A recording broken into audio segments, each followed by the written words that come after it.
Hello, this is Doc Severson. Welcome to the Ready, Set, Trade of the Day for Wednesday, the 9th of December. Today's trade of the day is going to be the SPAC, or Special Purpose Acquisition Company for United Wholesale Mortgage. This is ticker GHIV, George Henry India Victor. And this is for Gores Holding. So instead of talking about the SPAC or the warrants, I want to get right into the potential option play for this trade. You can see the price floor down here at $10, which is very common for SPACs. It's not to say that it couldn't go potentially to zero, but there is a heavy probability that the price floor at $10 will still hold over the next month or so. Let's see if we can take advantage of that. I'm going to start by going to Robinhood and typing in GHIV to search for the symbol. There's Gores Holdings. Let's bring this up. We can see the chart, and we're going to trade this. So we tap on trade and then select trade options. Now, when we pick an option to trade, what we have to do is determine a number of things. So first of all, in this case, we want to pick the January 15 cycle. This gives us enough time to have some premium available in the options. And in this case, we're going to sell a cash secured put. So we're going to sell a put. And remember that $10 level down there that we want to sell against. This gives us, with this premium break even, of somewhere in the order of about $8.50 between now and the middle of January for this, in case we do get assigned.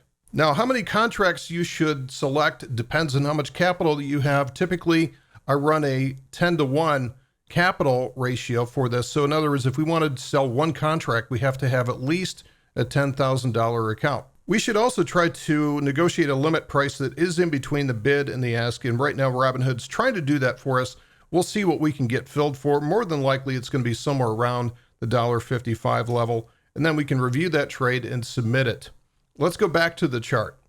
Let's go over the numbers and about this trade. So first of all, if we bring in, let's say $150, and if we leverage that $1,000 of capital, remember, when we sell a cash secured put, we are committing to buy it if the price is down to or below $10 by the middle of January at that expiration date. So 150 bucks on $1,000 of capital is a 15% return, which is pretty good. Now, there are some risks, certainly, with any SPAC or any company that is potentially about to be voted on to become an IPO in the near future.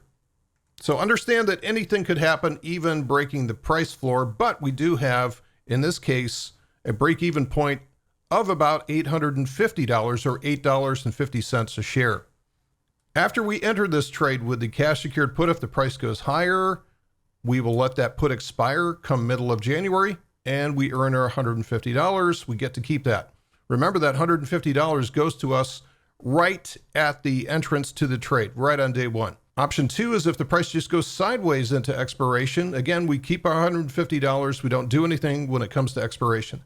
It's only if the price comes down to this level, and even if it comes to $10, and if it does so near expiration, we can more than likely still spin out of the trade with a profit because we collected so much premium.